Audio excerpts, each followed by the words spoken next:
Welcome to NTD News. Kevin Hogan here. Let's take a look at today's top stories. Texans are now trying to put their lives back together, but for one family, it'll never be the same. They lost their son to the freezing cold weather. Investigators give an update on why a Boeing 777 engine failed soon after takeoff in Denver. The investigation centers more on the engine maker than on Boeing. The Supreme Court allows a Manhattan DA to access former President Trump's tax records. Trump calls the investigation a fishing expedition. Coca-Cola is allegedly training its employees to be less white based on whistleblower photos. The company says it has diversity and inclusion training, but it says the photos are not part of its training program. And Amazon targets a book critical of transgender theory. It was removed from the platform's inventory, and the reason could be tied to a new congressional bill.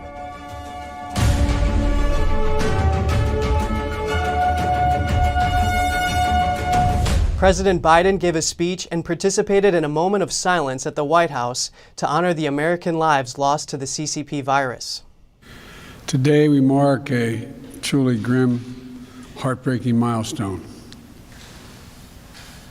500,071 dead. Biden urged Americans to resist becoming numb to the sorrow and viewing each life as a statistic. After the speech, the President, First Lady, Vice President, and Second Gentleman went out to the White House's South Portico for a short ceremony. White House officials said 500 candles were placed on the steps and balcony to represent the 500,000 lives lost to the virus. People in Texas are now trying to fix their damaged homes and gather food and clean water. Here's how some are making it through in Houston. Houston Democrat lawmaker Al Green helped organize a drive-through food and water donation station at a food bank in the city. Hundreds waited hours for supplies Monday. Everybody's in need at this time, and I don't know, as far as our power grid, I thought they would probably take better care of us, since when you don't pay your electric bill, they're going to cut it off. They should have made sure they had the upgrades done. The line of cars stretched for 2 miles, but the donation center said they can only help about 1,000 people. Another resident says he lost power for 5 days. Then after a couple of days, I had no water, but I still had no power. And I was freezing to death. And I'm a heart patient. I have asthma, and I have heart problems. He tried to keep warm with an old fireplace. This is the wood that I collected to burn. Anything that'll burn. The donation center ran out of supplies Monday, but it plans to hold more giveaways in the next week. And one family is blaming the Texas organization in charge of Entergy and a utility company for their son's death. A new lawsuit alleges 11-year-old Christian Pineda died of hypothermia last week because grid wasn't a priority and the energy provider made decisions based on profits. Lawyers said Ercot and Entergy should have winterized their systems and warned people they could be without power for days. A GoFundMe page says the family lost electricity for 2 days, and it was only 12 degrees on the day Christian died. Entergy said they're deeply saddened by the loss of life, and they're unable to comment because of pending litigation. Ercot said, "We haven't yet reviewed the lawsuits and will respond accordingly once we do." Authorities said Friday the state's power grid is back and running at normal operations. Now, 2 federal agencies and multiple state agencies are investigating the grid failures. A southern Texas grocery chain demonstrates generosity and community spirit. This as Texans faced freezing temperatures and power outages during a recent cold snap. Several customers confirmed that they were allowed to leave the supermarket H-E-B without paying for their items when the power went out. They described that the store was full of customers stocking up on supplies to ride out the weather crisis. When the lights went dark, the store couldn't check out the customers, so they let them leave with their items for free. One customer tweeted, "Power went out at the H-E-B in Leander. Instead of everyone leaving empty-handed, they just gave it all away. No store does more than my H-E-B." H-E-B responded to some of their customers' experiences on Twitter, confirming the story. The Supreme Court gives a Manhattan district attorney access to former President Trump's tax records. An analyst explains what that could mean for Trump. Michael Gratz of Columbia Law School explains that attorney Cyrus Vance is getting more than Trump's taxes. I mean, they're not only getting the tax returns, they're also getting the accountant's work papers. They're getting the engagement letters. That is, what did Trump ask them to do, and under what circumstances. They're getting 8 years of returns. Gratz says the prosecutor can now use these records to search for a variety of potential crimes among Trump's business dealings, not just tax crimes. Trump says the investigation is part of a long political witch hunt against him. He notes it is taking place in a state completely controlled by Democrats and his political enemies. He says the prosecutor is trying to accomplish a political takedown and that using the law as a weapon for political prosecutions is a threat to the foundations of our liberty. Gratz believes the records must have significant value since Trump and Vance have fought bitterly over their disclosure. That Vance has wanted this information, that he's now taken it to the Supreme Court twice, and that Trump has not wanted him to have this information, and he's tried to block it all the way through the Supreme Court twice. Trump notes he overcame a series of political hoaxes and attacks since before he took office. He says he will keep fighting and he will win. Gratz says he believes the Supreme Court decision is one chapter of a long, unfolding case. Senator Lindsey Graham told reporters what he and former President Trump talked about over the weekend and what their plan is for the 2022 election. Graham says Trump is actively working towards a Republican majority in Congress.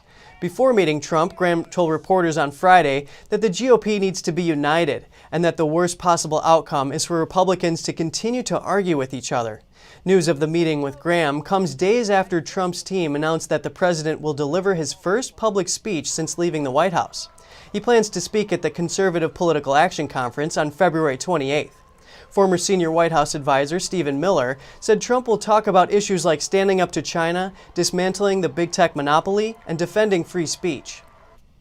Two House Democrats are asking cable providers what they have done to combat so-called misinformation surrounding the 2020 election. The FCC commissioner calls this an attempt to stifle free speech. A chilling violation of free speech rights. That's how the commissioner of the Federal Communications Commission, Brendan Carr, describes Democrats' message to cable providers. The letters suggested conservative media outlets played, quote, a major role in the spread of dangerous misinformation that enabled the insurrection of January 6th and hinders our public health response to the current pandemic, unquote. The Democrats asked what the cable companies are doing to stop the spread of what they call misinformation.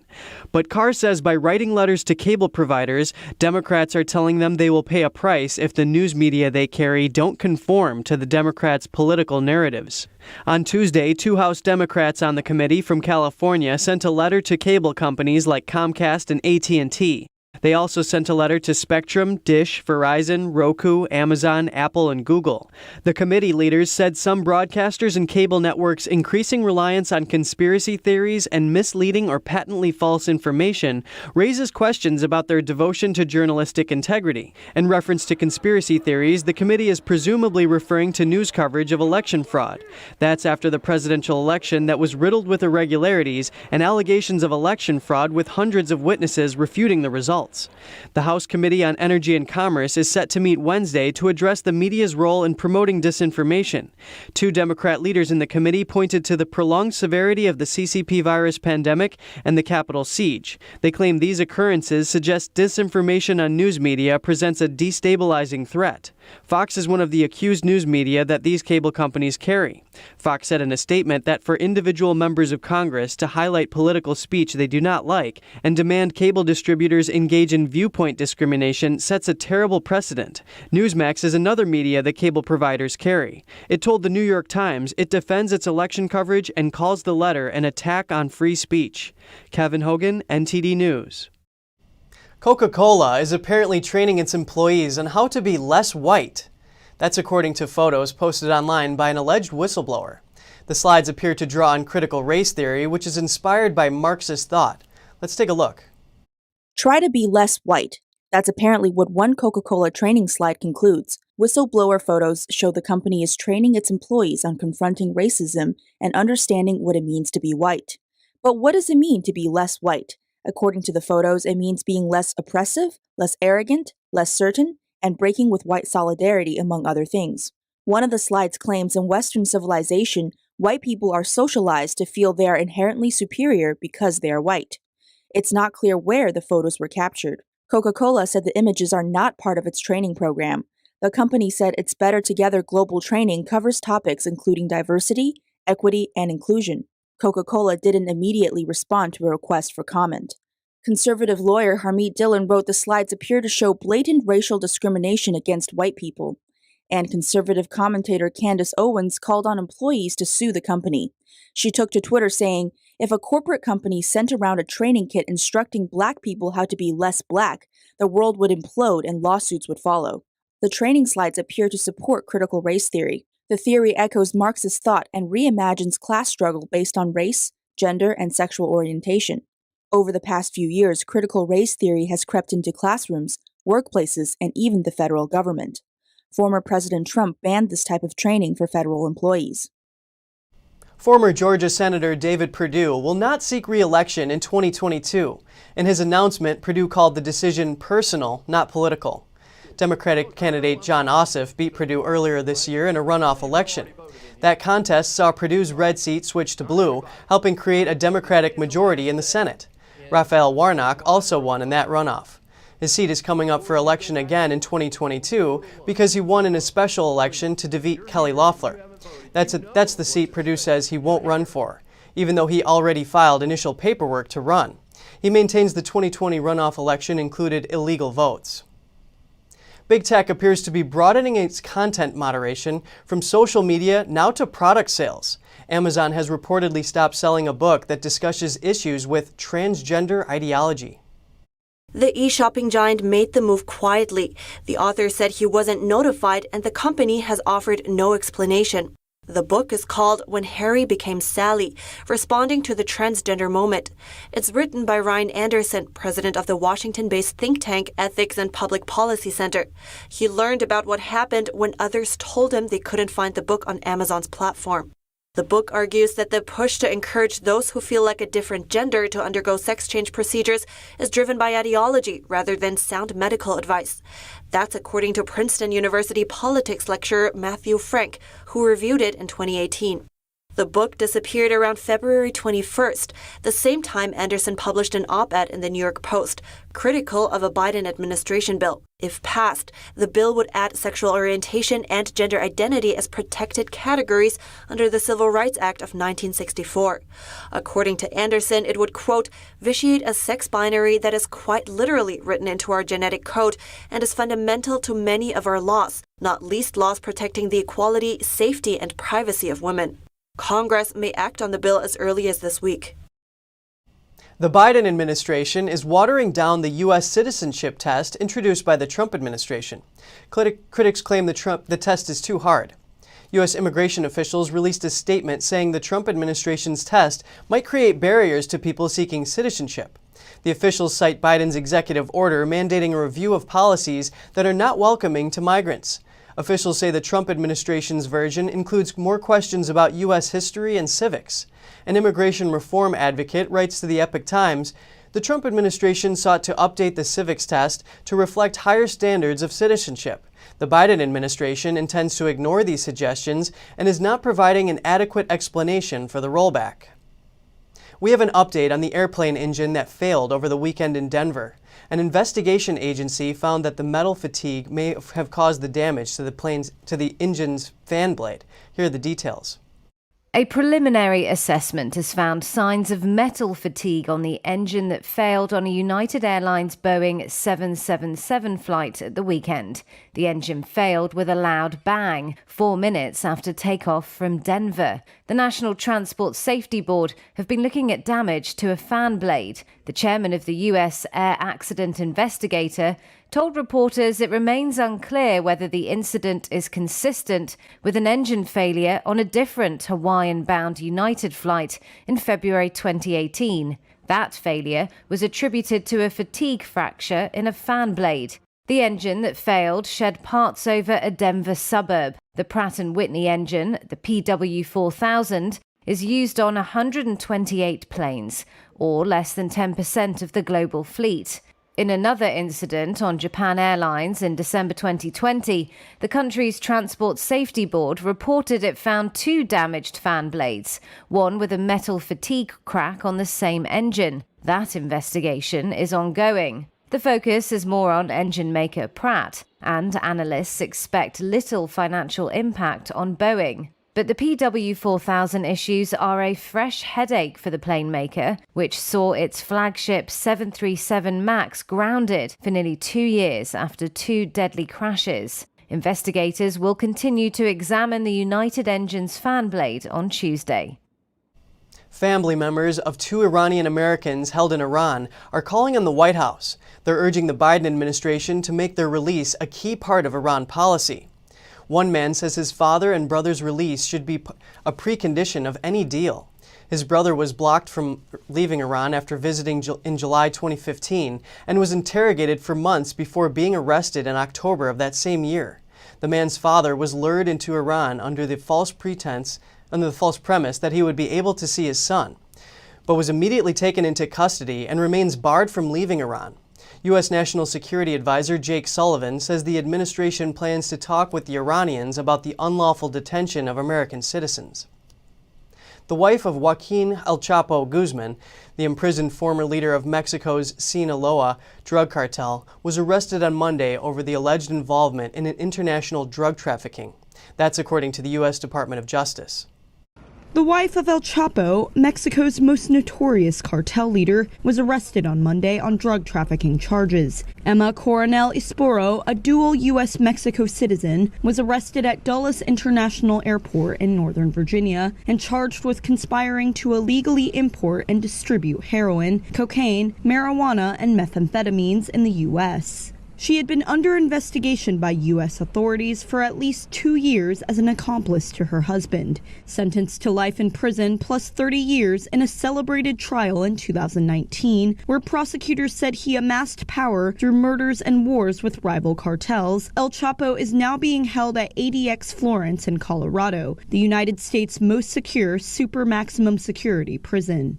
Prosecutors say Coronel also conspired to help her husband in his July 2015 escape from the Altiplano prison in Mexico when he dug a mile-long tunnel from his cell and plotted a second escape following his capture by Mexican authorities in January 2016. A lawyer for Coronel could not immediately be identified. A Mexican official familiar with her case, who asked not to be identified, said her arrest appeared to be a sole U.S. initiative and that Coronel was not wanted in Mexico. She's expected to appear in federal court in Washington on Tuesday.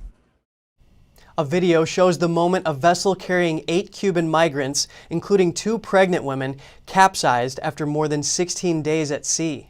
The Martin County Sheriff's Office said officials received calls on Sunday about a distressed vessel trying to reach the shore in St. Lucie County. While on their way, a wave hit the vessel, causing it to capsize. According to the Sheriff's Office, authorities and civilians helped rescue the 6 men and 2 pregnant women. The passengers were taken to the hospital and are in stable condition.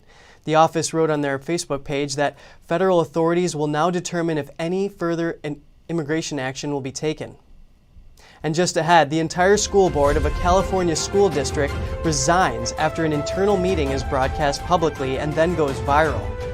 Scientists at NASA released sound and video footage from Mars. The footage was captured during and after the landing of the most advanced Mars rover yet. Stay tuned to find out more.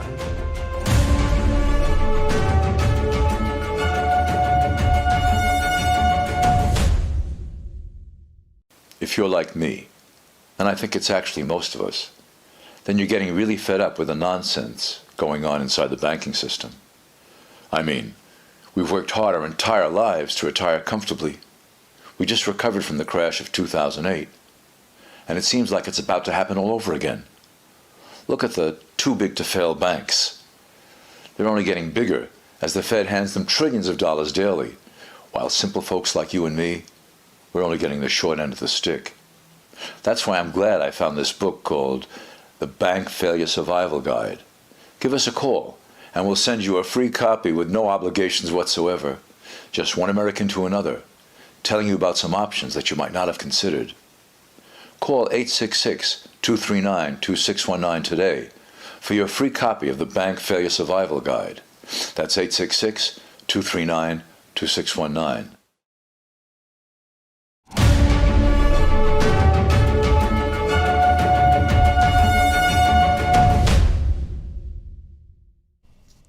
Every member of a California school board has stepped down after a video went viral unintentionally. In the video, board members were mocking parents who wanted schools to reopen. NTD's David Zhang has more. During a recent online meeting, the board members were making uncensored comments and mocking district parents for wanting the schools to reopen. But what they didn't realize was that the mic was hot the whole time and the meeting was broadcasted to the public. Are we alone? If you're going to call me out, I'm going to you up. The Oakley Union Elementary School District Board used swear words and poked fun at the parents who want to send their kids back to school.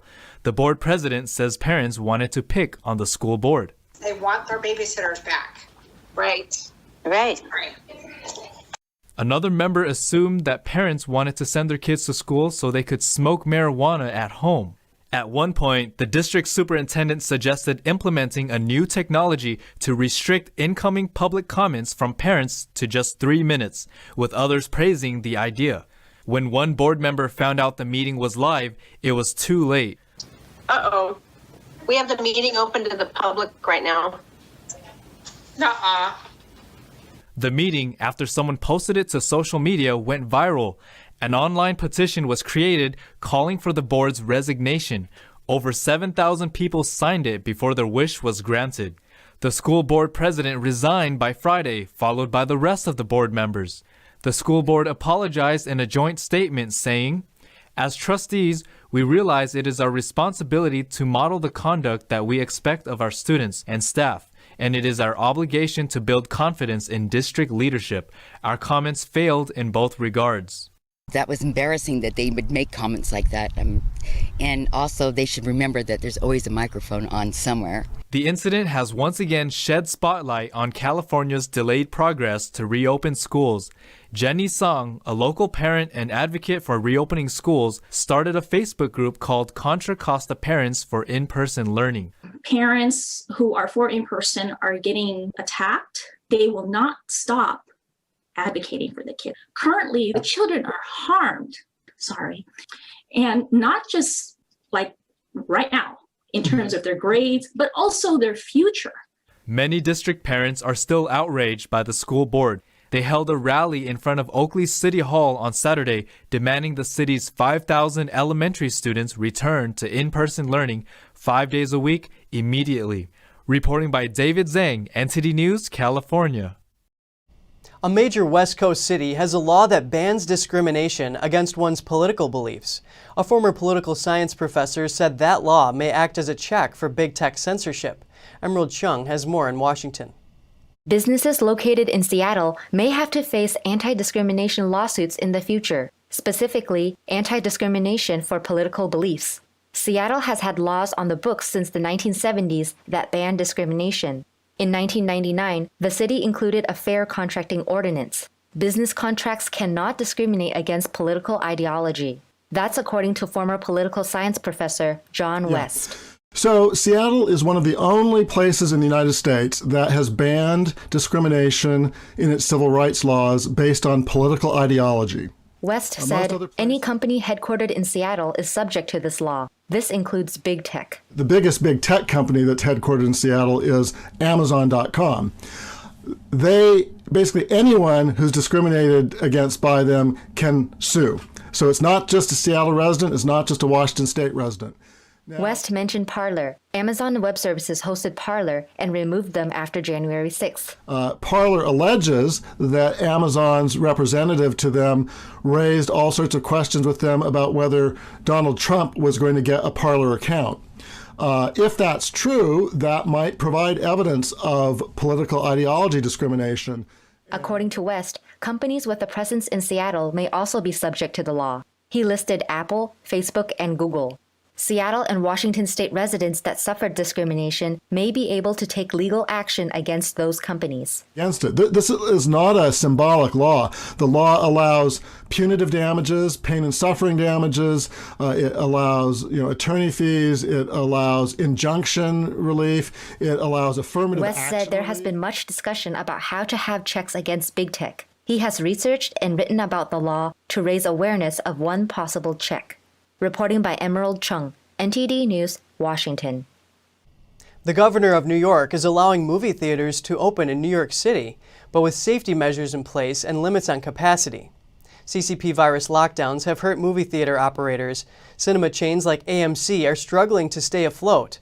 Major movie studios like Walt Disney and Warner Brothers are now releasing movies directly to online streaming platforms. Governor Cuomo tweeted that theaters can reopen on March 5th, but with capacity limits similar to those imposed on New York City restaurants. AMC said it will reopen all 13 of its theaters in New York City on the same day. New York State movie theaters outside of the city were allowed to reopen back in October. In light of recent crimes in California's Chinatown, one store owner tries to be a hero, but he was later arrested by police. In addition, the Asian community gets its very own Chinatown officer. More from NTD's David Lamb. A young woman was the victim of an attempted robbery in Chinatown, says the Oakland police chief. The suspect was trying to take her camera. A local store owner who saw the attempt from his shop grabbed his gun and fired several shots into the air. The suspect then fled off in a car. But the police later arrested the store owner, saying he's not allowed to fire his gun unless it's for self-defense or saving a life. Several locals told us they are on the fence about his arrest. At least I know that, the person has a best intention to help people.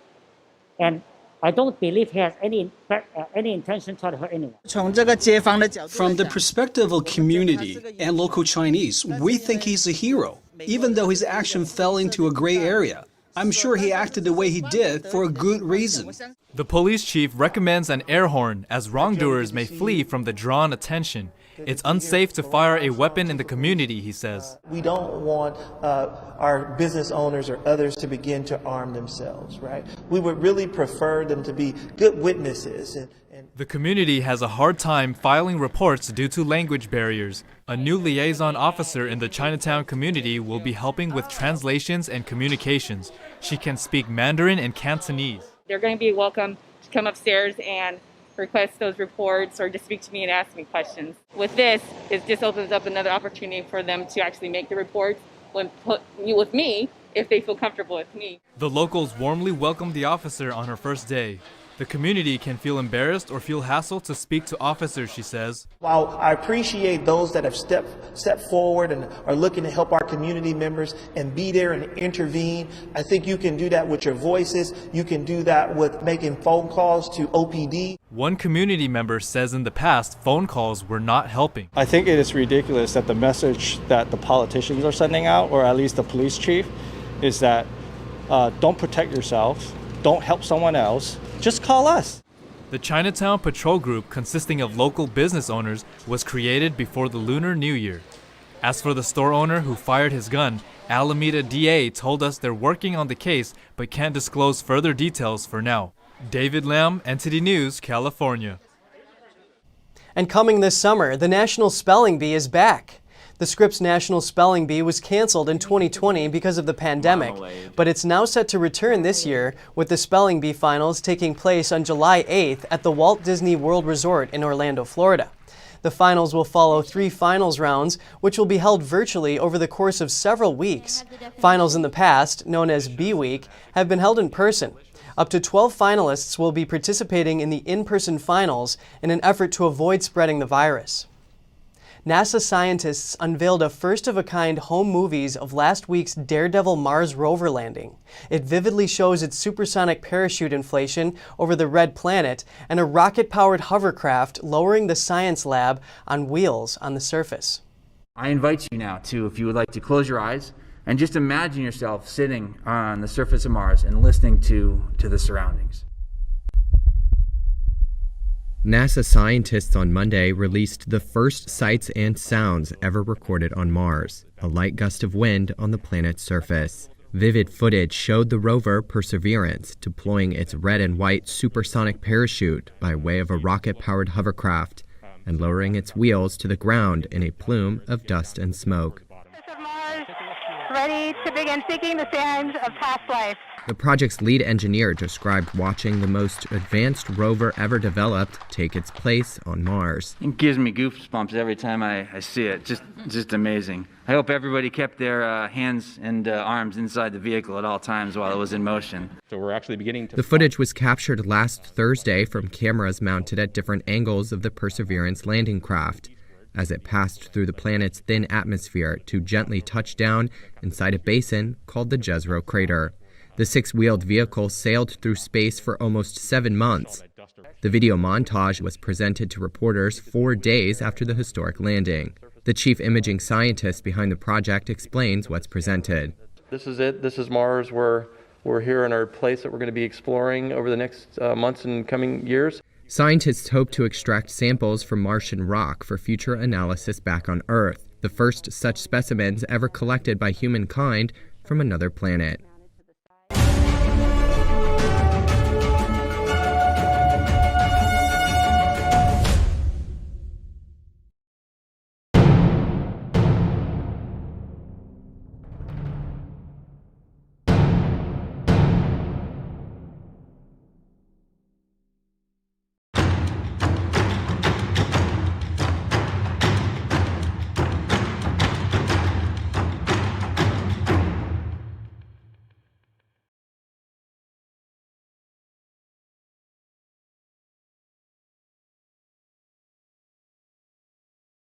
"90% of news outlets in the United States are controlled by 6 corporations.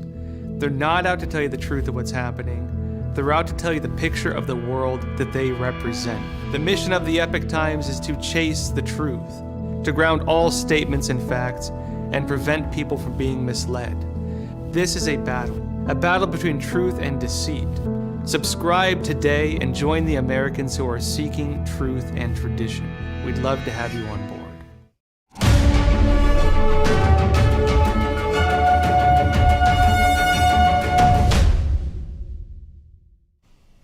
Within just 24 hours, 3 top Chinese diplomats warning the Biden administration about the red lines that it can't cross. NTD's Juliet Song has the latest. In an unusual move, 3 top Chinese diplomats are pressing the Biden administration to drop some policies from the Trump era. China's Foreign Minister Wang Yi on Monday says Beijing wants to reset its relationship with the U.S. The door of dialogue with China has always been open. But Wang also says there are conditions before the dialogue can happen. 1, the U.S. stops criticizing human rights conditions in Hong Kong, Xinjiang, and Tibet. Wang also wants Washington to lift sanctions that Trump imposed on China, such as tariffs on Chinese goods and sanctions on Chinese companies. The Trump administration imposed tariffs on China starting in 2018. Trump said the U.S. is hurting from unfair trade between the two countries, and he used tariffs as a way to pressure China to buy more U.S. goods. The sanctions on Chinese tech companies was to prevent more intellectual property theft.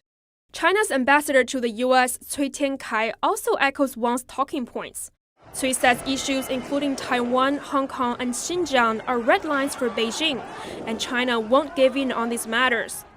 Around the same time, China's Foreign Affairs head Yang Jiechi criticized the U.S. for pushing unilateralism in an article. The Chinese diplomat's move comes after President Biden's latest remarks on China. In a video message to global leaders, Biden says the U.S. and its allies must prepare for a long-term strategic competition with China. Competition with China is going to be stiff. That's what I expect, and that's what I welcome. Because I believe in the global system Europe and the United States together with our allies in the Indo-Pacific worked so hard to build over the last 70 years. We can own the race for the future. Before this, Biden also met with leaders from 6 other advanced economies in a video conference. The group is known as the G7. Biden says China is America's most serious competitor. But the G7 leaders only mentioned China once in a statement after their meeting. They didn't say anything about countering China, but said they would engage with it. Prior to the diplomat's speech, China also stepped up military activities around Taiwan in the past several days, sending a dozen aircrafts into Taiwan's air defense zone. Juliet Song, NTD News. Canadian lawmakers are accusing China of genocide and urging the International Olympic Committee not to hold the 2022 Games there. Politicians of all major parties backed the non-binding resolution and passed it overwhelmingly on Monday. It says China has committed genocide against Muslims, including the Uyghurs who live in Xinjiang. Prime Minister Justin Trudeau's administration is not supporting the resolution, saying more investigation is needed. The U.S. State Department estimates China has tortured or otherwise mistreated more than 1 million ethnic minority Uyghurs in detention camps. The Chinese regime is finally disclosing the casualties from a border clash with India last year, but it was meant as a new wave of propaganda praising the CCP. Several Chinese internet users questioning the official figure are detained. NTD's Chen Han has more. The Chinese Communist Party, or CCP, revealed for the first time on Friday that 4 soldiers were killed during a bloody border clash with Indian troops last June. This following 8 months of silence on the matter. Immediately following the clash last year, India announced that 20 of its soldiers died in the clash. At the time, Beijing also acknowledged casualties, but did not disclose any details. An Indian senior military commander told CNN that more than 60 Chinese soldiers were picked up on stretchers and taken back, but he could not tell how many were fatal. Last week, Chinese media reported that 3 soldiers died in combat. Another one drowned while crossing a river to offer support. This is the first time Beijing has confirmed casualties from the border clash. Until now, the regime has only said it had achieved a significant victory. At the same time, it censored information related to the clash on Chinese social media. U.S.-based China affairs analyst Xing Tianxing believes the CCP kept its lips tight because it didn't win the upper hand in the clash. Because they didn't win the upper hand, there wouldn't be any advantage to reveal many things such as casualty at that time. Because if these things were revealed, it would not be good for its propaganda and so on. The regime detained at least 5 Chinese netizens for their comments questioning the official casualty. One of them is an internet influencer with 2.5 million followers. He posted saying there is supposed to be more casualties. Authorities then detained him for what they call, quote, causing troubles. His account on Chinese social media platform Weibo got shut down for, quote, defaming heroes. The communist regime is also using a photo of a Chinese soldier's tombstone to promote so-called positive energy. The party refers to positive energy as messages that can make people love the Communist Party more. But just last year, authorities labeled the same photo as fake when some netizens posted it online not long after the border clash. It was widely believed at the time to be evidence for Chinese casualties. Chen Han, NTD News. And still to come, auctioneers are doing record business during the pandemic. They're making big money from restaurants that have to close due to pandemic lockdowns. More on that in just a minute.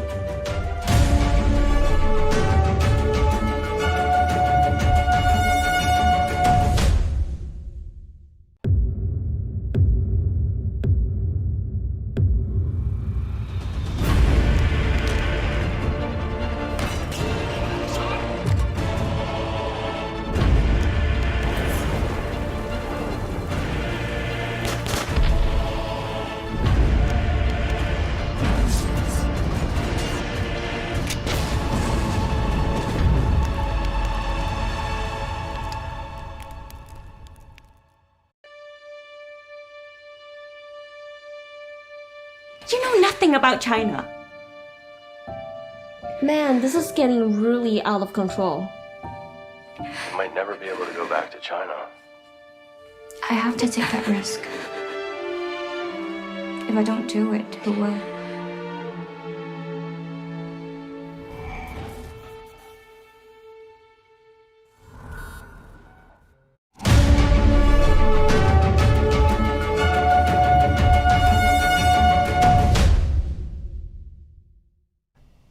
President Biden announced changes to the Small Business Loan Program. He says it'll make it easier for business owners who were left out of previous aid rounds to get relief. Here's our latest financial and business news on jobs and the economy.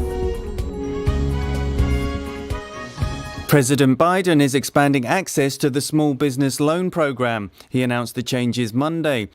On Wednesday, the Small Business Administration is going to establish a 14-day exclusive PPP loan application period for businesses and nonprofits with fewer than 20 employees. Small business bankers say there's less demand for the loans now that firms are reopening. Biden's also opening it up to more people who couldn't apply before. We're making it so that a student loan default or a non-fraud related criminal record does not prohibit someone from applying for the program. Biden openly challenged critics as he urged Congress to pass his nearly $2 trillion relief bill. Now critics say the plan is too big.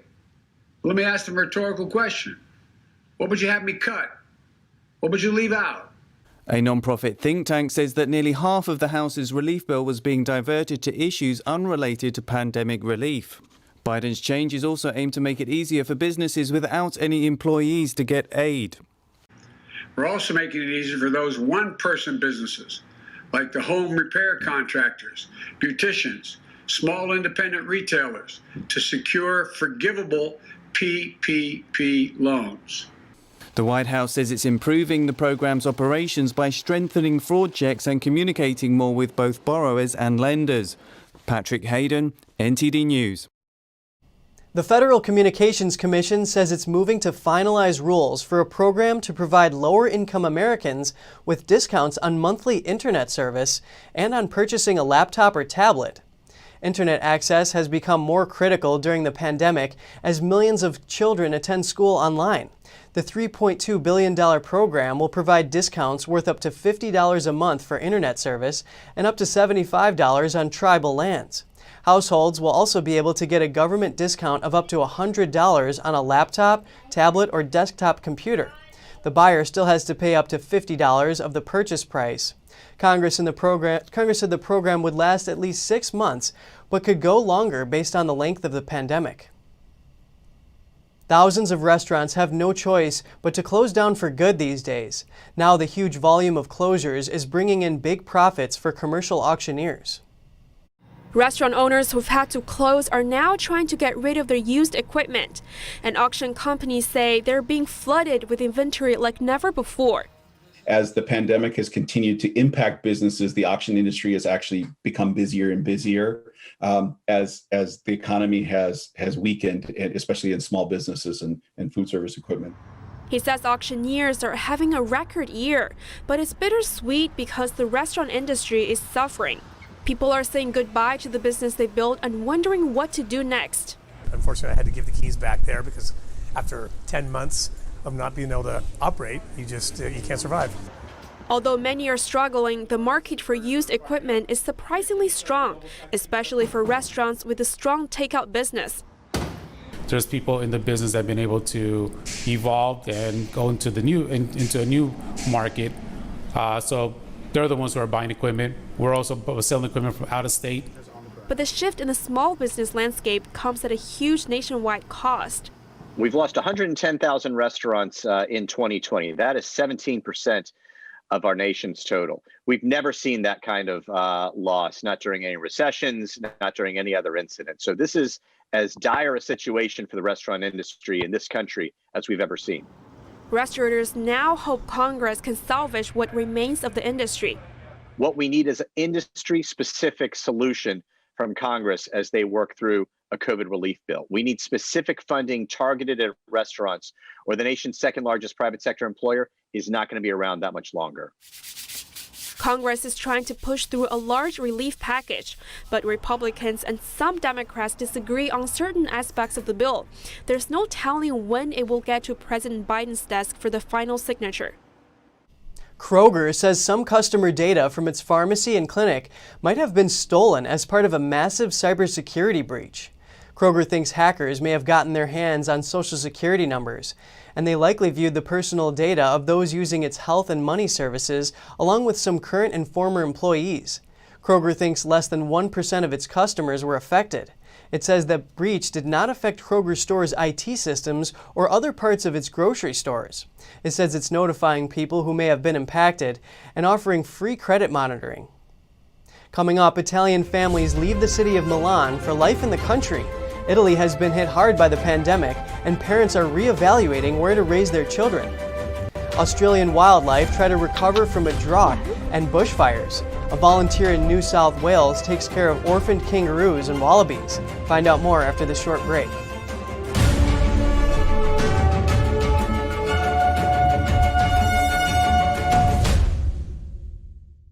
When you look at TV networks in America, a soundbite and fight-it-out culture prevails on news and commentary programs. As a Canadian, I'm fascinated with America, and I wanted to offer American thought leaders an opportunity to share their thoughts in a deep dive format where we can explore their ideas together.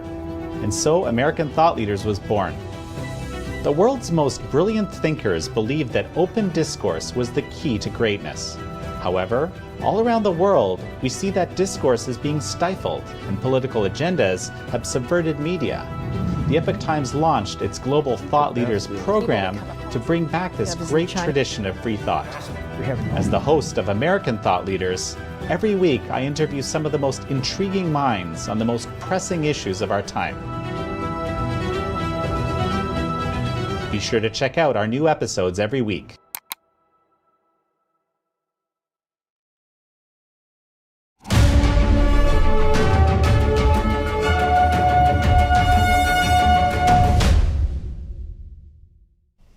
Milan families are fleeing the city, opting instead for picturesque living in the Italian countryside.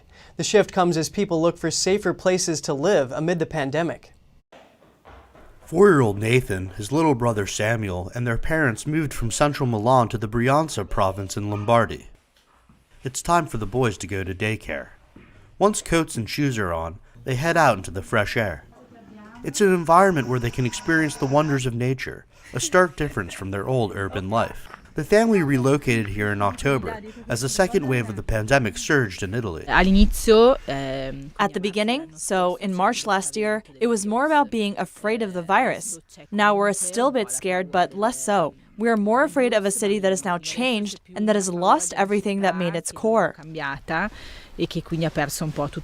Patriarch Donald DeAngelis now spends his days at home working behind his computer, but surrounded by beautiful views and tall trees. The family spent the country's first lockdown with Elisabetta's family in the countryside, where their children flourished. They later made their way back to Milan in September, but soon realized the pandemic was far from over and decided to move away from the city. In Milan, like many other cities, you notice a change that has taken place a lot more compared to a smaller environment where you're immersed in nature most of the time. They've decided to stay in Brianza until the end of July to see if they're happier in the countryside. Their final decision will also depend on if they can still work remotely. According to the civil registry, the city of Milan has lost over 13,000 residents since February 2020. It's partly due to both virus-related deaths and fewer births, but runaway families looking for more space and access to nature for their children also account for some of the city's population decline. Andrew Thomas, NTD News. One volunteer is helping take care of a special part of Australian wildlife, orphaned kangaroo joeys. The effort comes after drought and bushfires decimated their habitat over the last few years. NTD's Andrew Thomas has the story. Andy is an orphaned, 7-month-old eastern gray kangaroo joey. He drinks milk formula, carefully mixed and measured by his caretaker, Christy Jarrett. Attacked by crows after losing his mother, Andy now stays in a cloth pouch in Jarrett's home. He will stay there until he's strong enough to be released back into the bush. He's had a bit of surgery and he's doing really well now.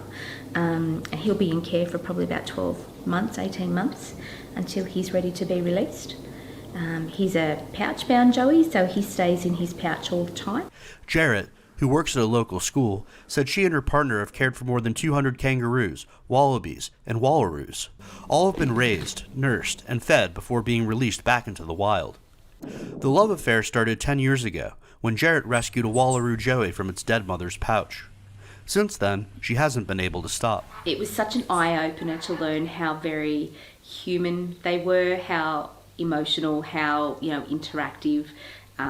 They're not pets, they are wild animals, but they are so amazing to learn about. When it's time for the recovered animals to leave, the gate is left open so that they can come and go. Some continue visiting Jarrett's home long after release, like Daisy, a regular visitor who hops in from the bush now and then. Andrew Thomas, NTD News. The Greenville Zoo in South Carolina welcomed a newest addition over the weekend. A 14-year-old female giraffe named Autumn gave birth to a new calf Sunday. Thousands witnessed the birth of the baby Maasai giraffe on a video live stream. We don't know the new calf's gender, and it hasn't been named yet. Maasai giraffes are on the endangered species list. Only an estimated 35,000 of them live in the wild. And that's all for now. Catch us again tonight at 6:30 Eastern. In New York City, I'm Kevin Hogan.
Don't let YouTube decide what information you get. That's your choice. YouTube is deleting our videos and cuts you off from a source of honest reporting. Make sure you don't lose access to NTD's news content, and take a quick moment to subscribe to our newsletter so no matter what happens here, you'll keep your access to a trustworthy news source.